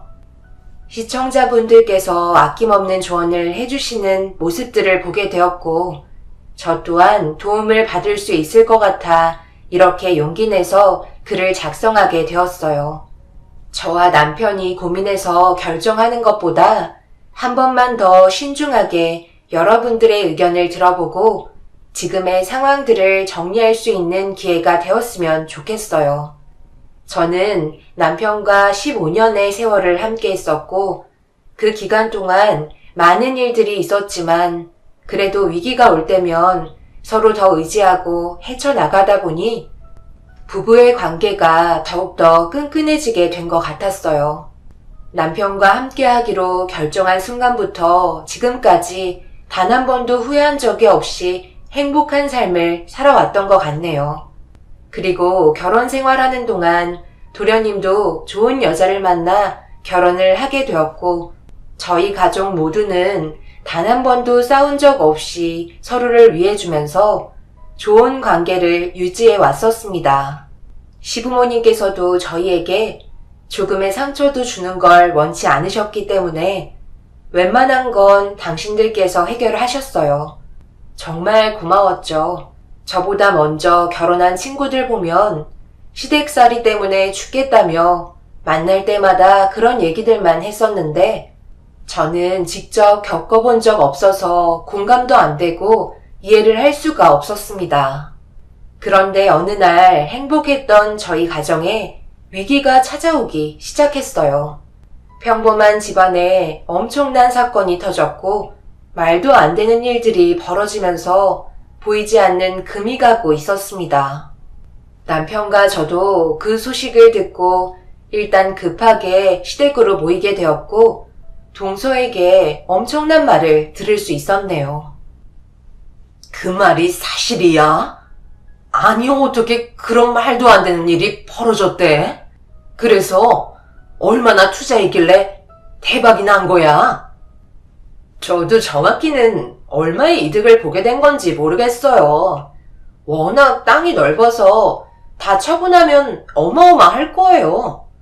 예전에 저희 할아버지께서 가지고 계셨던 땅을 아빠가 처분하지 않고 가지고 계셨는데 이 사람과 결혼하기 전에 저희 아빠가 암으로 돌아가셨거든요. 그때 당시 저에게 상속해 주시고 세상을 떠나셨는데 저는 땅 같은 거 잘 알지 못해서 신경 쓰지 않고 살고 있다가 갑자기 부동산에서 연락이 왔는데 제가 땅을 가지고 있는 지역에 신도시가 개발될 거라는 소식을 알려주면서 최소 100억 정도의 수익이 생길 것 같다고 그러더라고요. 거의 확실시된 것 같던데요. 벌써 그쪽 동네에서는 신도시 개발한다고 난리도 아닌가 봐요. 그래서 다음 주쯤에 부동산에 들려보려고요. 아빠가 절대 처분하지 말고 무조건 가지고 있어야 한다고 했었거든요. 땅값은 무조건 오른다고 하길래 제 기억 속에 잊고 살았었는데 이런 일이 생길 줄 누가 알았겠어요. 아버님이 그토록 원하시던 대저택에서 모두가 함께 모여 살 수도 있다고요. 어머님, 평생 여행만 다니시면서 살고 싶어 하셨잖아요. 이제 원하는 건 뭐든지 할 수 있다고요. 부동산에서 지금이 최고 땅값이 높을 때라고 서둘러 처분하는 게 좋을 거라던데 아버님 생각은 어떠세요? 저는 땅에 대해 아무것도 알지 못하잖아요. 그러게, 당신이 그런 건 우리들보다 잘 알잖아요. 내가 봤을 때도 홀딱 처분하고 제대로 된 인생 좀 살았으면 좋겠는데. 내가 봤을 때 그 땅은 앞으로도 계속해서 오를 것 같은데. 생각해봐. 신도시 개발지역 안에 들어가 있다면 그건 버틸수록 돈이 올라간다는 소리거든. 어차피 발표가 났으면 앞으로의 미래를 봤을 때 지금 처분하게 된다면 그때 돼서 땅을 치고 후회할지도 모른다. 어차피 돈은 들어오게 되어 있으니까 조금만 더 기다려보자. 아직 연락 온 건 없다며? 네, 부동산 측에서도 매입하겠다는 연락이 오면 그때 처분하면 될 것 같다고 말은 했었어요. 그럼 아버님께선 땅값을 더 올려받을 수 있다는 말씀이세요? 100억 이상을 받게 된다는 거네요? 우리 가족 전부 떵떵거리면서 살 수 있는 거잖아요. 정말 확실한 정보예요? 나도 땅에 대해서는 아는 게 전혀 없어서 뭐라고 말은 못하겠지만 부동산에서 직접 연락이 왔다고 하니까 크게 걱정은 안 돼도 그렇다고 섣불리 행동해서도 안 돼요. 큰 돈이 오고 갈수록 모든 걸 신중하게 결정해야 된다고요. 뭘 그리 걱정하고 있어? 이거 봐봐라. 신도시 개발지역 뉴스도 나왔잖아. 그런데 뭐가 걱정이야?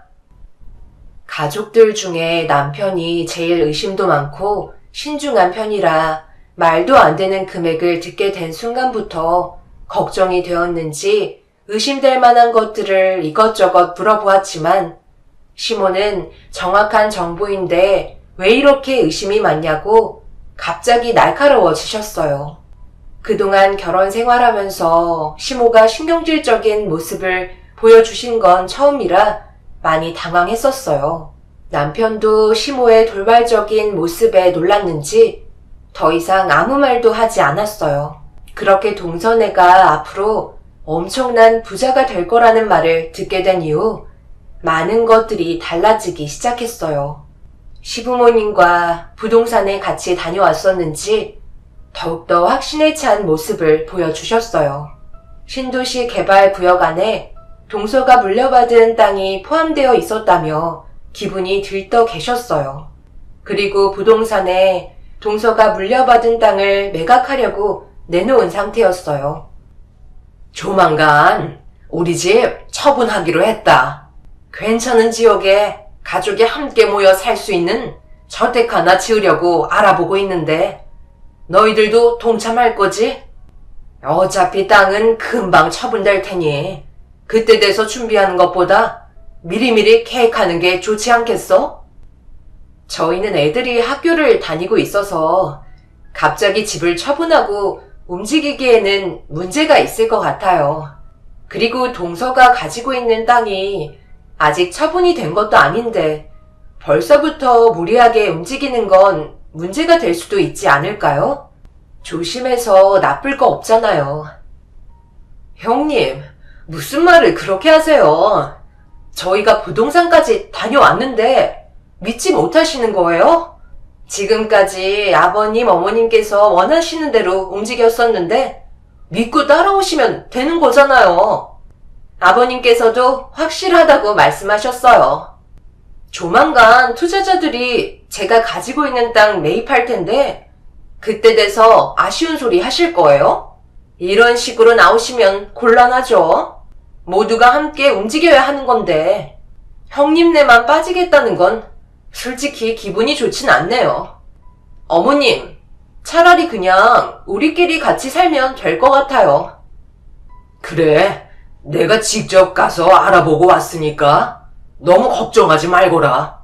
우리만 좋으려고 이런 결정 내린 것도 아니잖니. 그래도 갑자기 결정 지으라고 말씀하시면 저희도 난감하죠. 애들 학교 문제도 있는데 이건 좀 아닌 것 같아요. 아버지는 제 성격 아시면서 왜 이렇게 무리한 요구를 하시는 거예요? 차라리 모든 게 확실해졌을 때 그때 움직이는 게 좋겠어요. 아버님, 그만하세요. 어차피 돈 들어오면 그걸로 메꾸면 되는 건데 미리 알아봐서 손해볼 거 없잖아요. 그런데 저렇게 나오시면 저도 아주버님과 함께 지내는 거 다시 생각해봐야 할 것 같아요. 생각해줘봤자 돌아오는 건 서운한 뿐이네요. 동서, 무슨 말을 그렇게 해. 우리가 말하는 건 그게 아니잖아. 급할 게 전혀 없는데 너무 앞서가는 것 같아 걱정돼서 그런 거잖아. 저희가 불안해하는 걸 기분 나빠한 동서는 함께 하기 싫다며 분위기를 안 좋게 끌고 가기 시작했어요. 그런 모습을 지켜보고 있던 시모는 동서가 돌발 행동을 할까봐 불안했는지 저에게 날카로운 목소리로 저희는 빠지라고 화를 내셨어요. 그리고 동서는 시부모님께 밖에 나가서 외식하자며 저희들에게는 집에서 알아서 챙겨 먹으라고 얘기한 뒤 밖으로 나갔습니다. 너무 황당해서 말도 나오지 않았어요. 남편은 그런 동서의 모습에 화가 많이 났는지 시댁에서 나와 저와 함께 집으로 돌아왔어요. 그렇게 처음으로 분위기가 심각해졌고 집안에는 균열이 생기기 시작했죠. 동서와 시부모님께서는 전화도 오지 않았어요.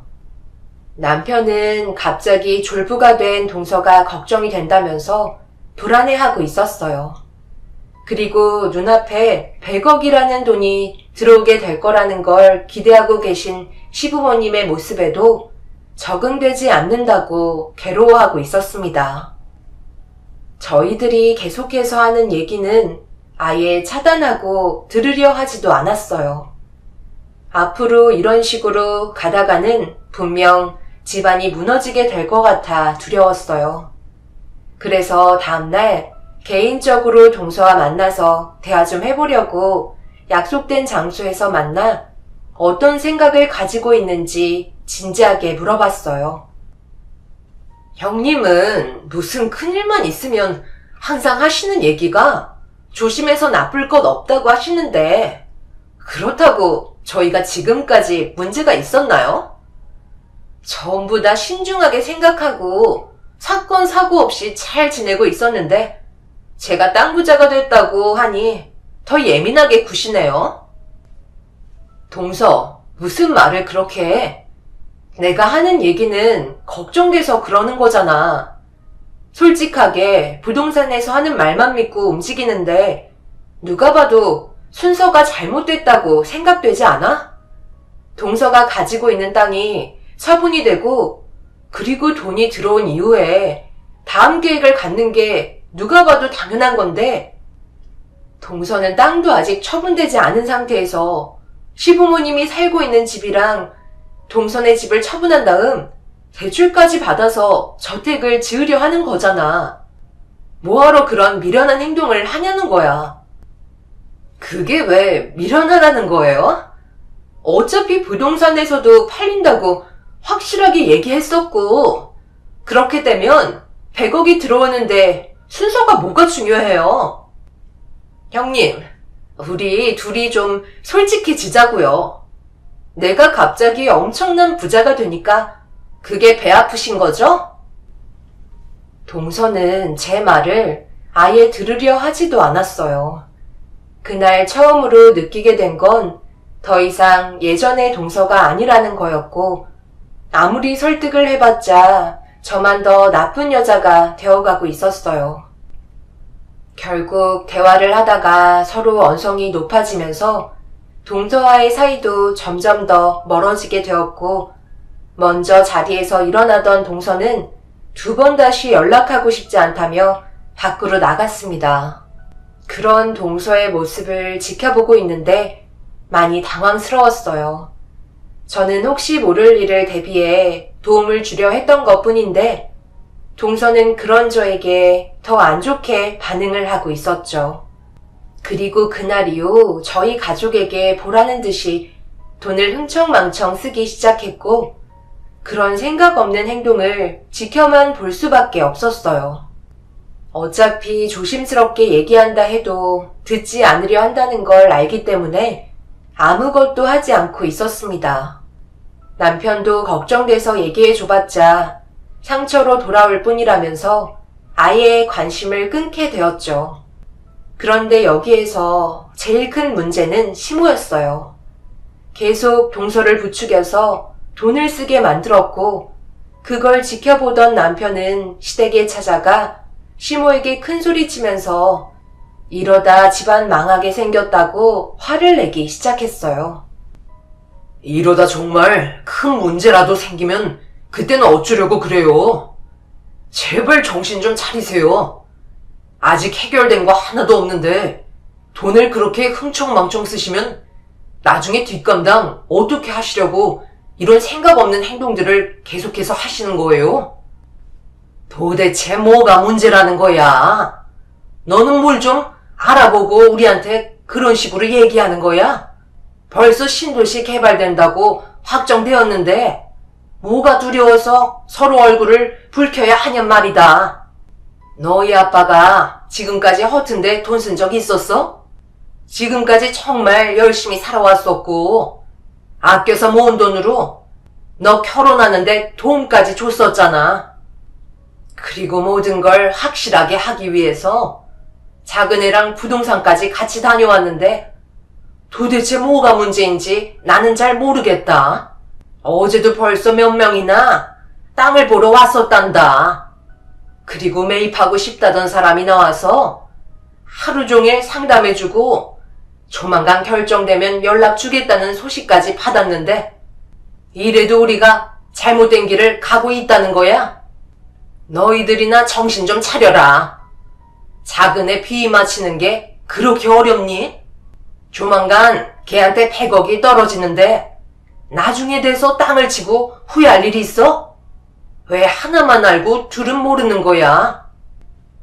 그래, 이건 너희 엄마 말이 맞는 것 같다. 지금 너희들이 잘못 판단하고 있는 거야. 벌써 이 문제로 서로가 금이 가기 시작하면 앞으로 더 안 좋아질 텐데 그 모습을 우리가 계속 보고 있는 것도 쉽지 않다. 그러니까 작은 애가 하자는 대로 따라주는 게 모두를 위한 길이야. 아빠가 이렇게까지 얘기하는 거는 그만큼 확신이 있어서 그런 거니 우리를 믿고 따라오도록 해라. 지금도 늦지 않았어. 서로 안 좋은 감정 풀고 지금 살고 있는 집 처분해서 괜찮은 지역에 모두가 함께 살 수 있는 집을 짓도록 하자. 인생을 살면서 기회는 많이 찾아오지 않아. 그리고 지금이 그 기회가 찾아온 거고, 너희들이 계속해서 발로 차고 있는 걸 우리가 막고 있는 거다. 작은 애 성격 너희들도 잘 알잖아. 한 번 아니게 되면 두 번 다시 얼굴도 안 봐. 극단적인 선택의 결정을 하기 전에 우리 믿고 따라오도록 해라. 이제야 인생길 펴서 걱정 없이 돈 좀 쓰면서 살고 있는데 계속 걱정되는 말만 하면 우리도 기분이 좋은 건 아니잖아. 다시 한번 잘 생각해보고 하루라도 빨리 작은 애 마음 돌려놓거라. 시부모님은 이미 당신들 손에 100억이 쥐어졌다고 믿고 계셨어요. 몇 명의 사람들이 땅을 보러 왔고 매입하려는 사람까지 나타났다고 하니 더 이상 저희가 하는 말은 귀에 들어오지 않으셨죠. 결국 남편과 저는 모든 게 잘 해결되길 바랄 뿐 아무것도 해줄 수 없었습니다.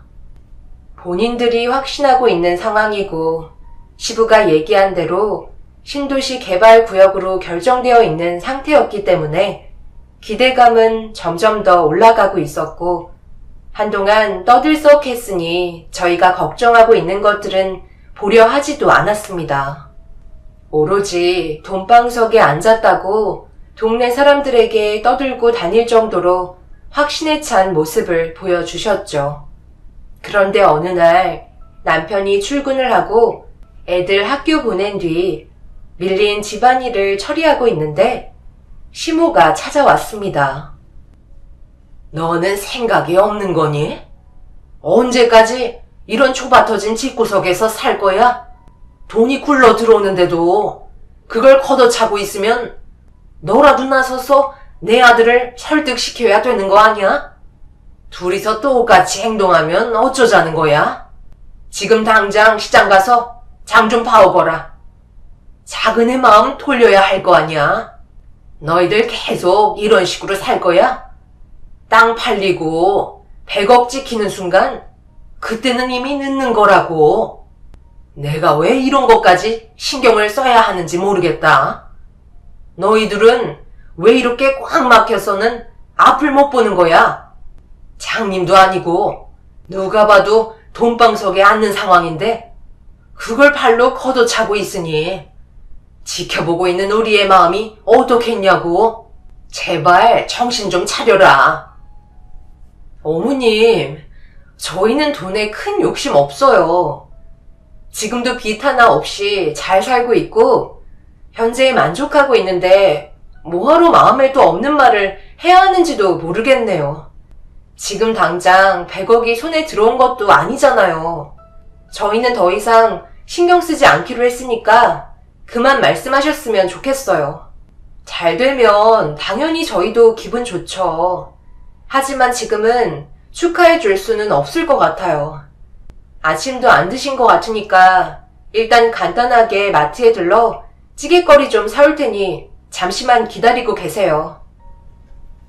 아침부터 정신없는 하루가 시작될 것 같아 기분이 별로 좋지 않았어요. 동서는 저희가 당장 도와주지 않자 적당한 지역에 함께 모여 살 수 있는 저택을 짓고 있는데 금전적으로 차질이 생기기 시작했는지 도련님이 남편에게 전화가 왔었지만 잘 해결되지 않자 이번에는 동서가 시모를 시켜 마지막 기회라며 우선 살 집부터 지어야 한다고 계속해서 무리하게 움직이려 하길래 어떻게 해야 할지 저희도 난감했었죠. 분명 동서는 좋은 쪽으로 생각하고 함께 지내고 싶어하는 마음이 크기 때문에 서둘러 집을 짓고 싶어 했지만 생각했던 것보다 땅이 쉽게 처분되지 않아 조금씩 마음이 조급해지기 시작했던 것 같아요. 동서와 시부모님의 계획은 일단 살집부터 올리면서 땅이 처분이 되면 그 돈으로 나머지 자금을 메꿀 생각을 가지고 시작하게 된 것 같았어요. 그런데 동서의 땅을 매입하겠다던 사람도 좀 더 생각해 보겠다며 그 이후로 연락이 오지 않았고 예상했던 것처럼 모든 일이 순조롭게 풀리지 않았죠. 그런 문제점들이 눈에 들어오는데도 본인들에게 100억이 떨어질 거라는 확신은 놓치고 싶지 않았는지 소비 또한 멈추지 않고 있었어요. 소박하게 살아오셨던 시모는 걸치고 있던 옷들 또한 시장에서 싸게 구매해 입고 다니셨던 때와 다르게 머리부터 발끝까지 명품으로 치장되어 있었고 그런 모습을 지켜보고 있으니 참 안타까웠습니다. 그렇게 마트에 들러 대충 찌개거리 사서 집으로 돌아왔는데 집 안에서 시모가 누군가와 대화를 하고 계시더라고요. 그래서 주방 쪽으로 가보니 이미 냉장고에서 음식을 꺼내 식사를 하고 계셨고 그 옆자리에는 언제 왔는지 동서도 같이 있었어요. 그런데 이미 시모가 김치찌개를 끓여 놓았는지 식탁 위에 찌개가 끓고 있는데 제 두 눈을 의심할 정도로 충격적인 광경을 목격하게 되었고 말도 안 되는 행동을 하신 시모가 이해가 되지 않아 처음으로 언성을 높이며 화를 내게 되었습니다. 지금 저희 엄마 영정사진 들어있는 액자로 뭐 하시는 거예요? 어머님 제정신이세요? 어떻게 냄비 받침으로 사용할 생각을 하실 수 있으세요? 냄비 받침이 없다고 이런 식으로 행동하신 건 문제가 있는 거잖아요. 정말 너무하시네요. 아니 내가 아무리 찾아봐도 없길래 액자 뒤편은 나무로 되어 있잖아. 그래서 사용 좀 한 건데 그게 뭐 큰 잘못이라고 시애미한테 소리를 지르고 그러니? 그건 그냥 액자일 뿐이잖아. 그리고 영정 사진을 떡하니 거실에 놔두면 어쩌자는 거야? 들어올 때부터 신경 쓰일 정도로 보기에 좋지 않더구먼. 이참에 안 보이는 곳에 보관해 두거라. 아침부터 얼마나 찝찝했는지 아니? 말하지 않으셔도 오늘 다른 곳에 보관해 두려고 했었다고요. 그렇다고 저희 엄마 사진이 들어있는 액자를 냄비 받침으로 사용하시는 건 잘못된 거 아니에요? 당장 사과하세요. 어쩌다 이렇게까지 변하신 거예요? 어쩔 수 없는 상황이었으니까 사용했던 거죠. 그거 가지고 아침부터 너무 화내시는 거 아니에요? 크게 문제가 생기지도 않았잖아요. 동서, 말이 좀 심하다고 생각되지 않아? 어쩔 수 없는 상황이니까 영정 사진을 냄비 받침으로 사용해도 된다는 거야? 어디서 지금 말장난 하려 들어? 볼 때마다 좋게 좋게 말해주니까 내가 우스워? 꼴 보기 싫으니까 당장 나가. 갑작스럽게 분노가 치밀어 오른 상태라 시모와 동서에게 당장 나가시라고 소리를 지르면서 몸싸움이 벌어졌는데 들고 있던 액자에서 쪽지 같은 게 하나가 시모 앞으로 떨어졌고 뭔지 확인하려고 주워서 펼치는 순간 갑자기 시모가 동서의 머리채를 잡아 패대기를 치더니 오열을 하기 시작하셨어요. 저도 그게 뭔지 알지 못해 시모가 쥐고 있던 쪽지를 펼쳐보는 순간 경악을 하고 말았습니다. 메모 안에는 남편이 적어놓은 글씨였는데 주방 식탁에 올려놨다가 액자를 냄비 받침으로 사용하게 되면서 뜨거운 습기로 인해 종이가 액자에 달라붙은 것 같았어요. 남편이 적어둔 메모의 내용은 신도시 구역 재조정이었고 그 구역 안에 동서의 땅은 포함되어 있지 않다는 문구였어요. 남편이 최근 들어 신도시 개발 문제로 알아보다가 알게 된 내용 같았습니다. 그래서 땅을 보려고 왔던 사람들이 이 사실을 알게 되면서 매입하겠다는 사람들이 나타나지 않게 되었던 거죠. 그걸 남편은 알게 됐지만 이미 두 귀를 닫고 들으려 하지도 않았던 시부모님과 동서에게 말을 해주지 않았어요. 제가 봤을 때 어차피 믿지 않을 게 뻔했기 때문에 알게 된 내용을 적어두기만 했던 거였죠. 그런데 더 큰 충격은 이미 동서도 이 사실을 알고 있었다고 하네요. 뭐라고? 이 사실을 언제부터 알고 있었는데, 그럼 진작에 말을 하지 왜 여태껏 지켜보고만 있었던 거야? 어머님께서 그동안 사용하셨던 돈이 얼마인지 알기나 해? 왜 이 지경이 될 때까지 모른 척하고 있었냐고. 빨리 대답 안 해? 이제 와서 말하면 뭐해요. 어차피 엎질러진 물이고 벌써 판은 벌어졌는데 저희도 피해가 상당하다고요. 그러니까 형님이 좀 도와주세요. 제가 이렇게 빌 테니까 지금 건물 짓고 있는 거 마무리라도 될 수 있게 형님이 도와주셔야 돼요. 말 나온 김에 지금 살고 계신 집 처분하고 대출 받아서 건물 완공해서 모두가 함께 살면 되잖아요. 너는 왜 이 사실을 알면서도 모른 척 한 거야? 내가 그동안 돈을 얼마나 많이 쓴 줄 알아? 이제 돈도 거의 바닥났다고. 어쩐지 초반에는 땅 보러 오겠다던 사람들이 많았는데 연락 한 통도 없더구먼.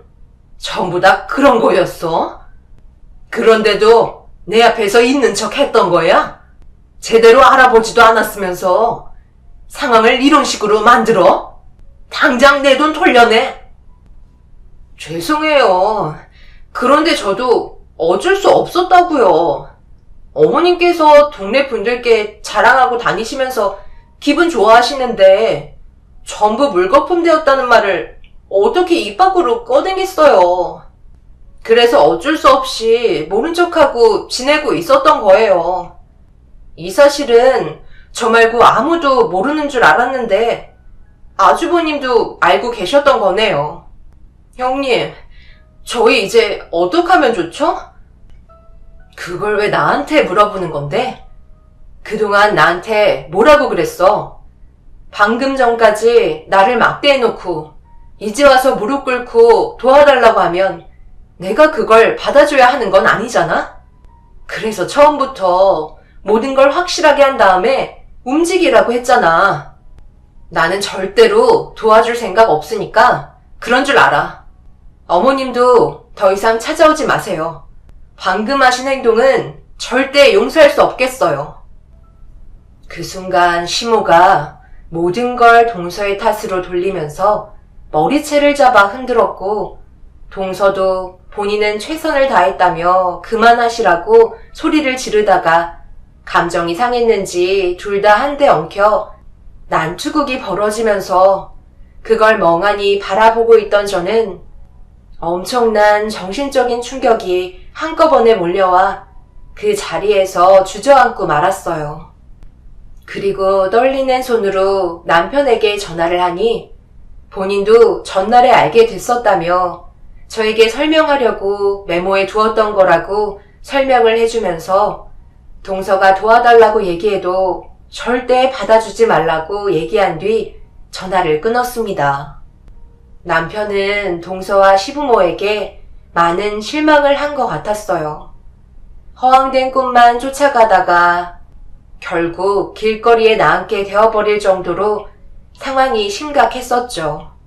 그리고 그날 이후 매일같이 찾아와선 짓고 있던 건물을 마저 마무리할 수 있게 저희가 나머지 자금을 충당해 주길 원하고 있는 상태입니다. 너무 어이가 없었죠. 그동안 저희 말은 귀담아 듣지도 않은 상태에서 시부모님과 동서는 흥청망청 돈을 쓰다가 뒤늦게 알게 된 사실로 땅을 치며 후회를 하게 되었고 결국 저희에게 아쉬운 소리를 해야 하면서 자존심까지 버려야 하는 그런 모습이 너무 한심했어요. 남편은 정신 차리려면 아직도 멀었다면서 절대로 받아주지 않고 있습니다. 저희가 가지고 있는 자금으로 도와준다면 어느 정도 숨은 쉴 수 있긴 하겠지만 그렇다고 모든 게 해결되는 건 아니었어요. 워낙 대출을 많이 받아서 빚을 갚는 것도 문제였으니까요. 사람은 주어진 환경에 맞게 살아야 한다고 생각해요. 확실하지도 않는데 지금 당장 이루어진 것처럼 허황된 꿈으로 가득 차선 생기지도 않을 돈을 바라보면서 사치를 부렸던 시부모와 동서네가 참 미련스럽습니다. 이제 앞으로가 문제네요. 여러분들께선 어떤 식으로 처리하는 게 가장 현명한 방법이라고 생각하시나요? 동서가 가지고 있던 땅은 신도시 개발과 상관없는 곳으로 분류가 되었기 때문에 지금 현재 팔리지도 않는 애물단지가 되어버렸네요. 그러니 오로지 노동으로 본인들의 빚을 갚아야 하는 상황에 놓였고 함께 모여 살겠다던 계획으로 짓고 있던 건물은 자금이 없어서 멈춰 있는 상태입니다. 남편은 절대로 도와줄 수 없다며 저희 가족에게까지 위기가 올까봐 걱정하고 있습니다. 앞으로 어떻게 하면 좋을까요? 벌려놓은 상황을 수습해줘야만 할까요? 아니면 모른 척하고 남남처럼 지내는 게 맞는 걸까요? 시모가 저희 엄마 영정사진으로 냄비 받침했던 건 아직까지 분노가 사라지지 않고 있어요. 지금은 다시 예전의 성격으로 돌아간 상태시지만 만약 정말 동서가 가지고 있던 땅이 팔리고 돈이 들어왔다면 시모와 동서의 교만함은 하늘을 찔렀을 것 같습니다. 그런 걸 생각하니 저 또한 용서하기가 어려운 상황이긴 합니다. 여러분들께서 저희 가족이 앞으로 어떤 식으로 해결하면 좋을지 많은 의견을 주셨으면 좋겠어요. 제 사연을 들어주셔서 정말 감사드리고요. 오늘 하루도 행복하시길 바랍니다. 감사합니다.